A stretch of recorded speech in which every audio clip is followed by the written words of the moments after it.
Бугарските ставови за оспорување на македонскиот идентитет засега наликуваат на јас врз кој не се гради мост на компромис. Изгласаната декларација во бугарскиот парламент пред 2 години е поддржана од сите политички партии, а на македонската влада и преостанува поддршка да бара во меѓународните партнери. Шефот на државата Пендаровски денеска побара поголеми активности во одбрана на македонскиот јазик. Во период кога за жал од политички причини повторно се негира постоењето на македонскиот јазик, иако тоа е одамна верификувано од светската лингвистичка наука, токму делото на Конески е најмногу на удар.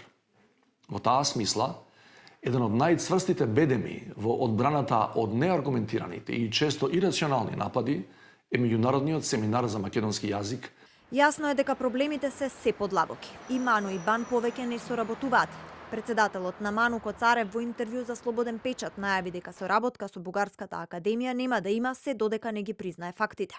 Ману и Бан имаа вистинска соработка во многу научни полиња, но прашањата за македонскиот јазик и идентитет се чини според мене беа ставени под тепих.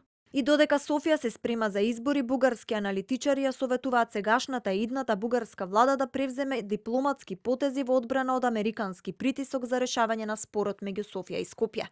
Соединетите американски држави ќе извршат притисок за побрзо решавање на проблемите меѓу Бугарија и Македонија. Поради тоа, ние треба да ја аргументираме нашата позиција зашто американците разбираат аргументи и јасна позиција, и таа задача е во рацете на бугарската дипломатија.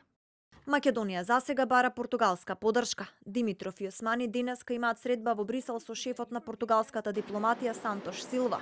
Во Брисел се одржува првиот состанок на министрите за надворешни работи на ЕУ под португалско председавање, а Димитров и Османи не побарале средба и со Захариева која е таму.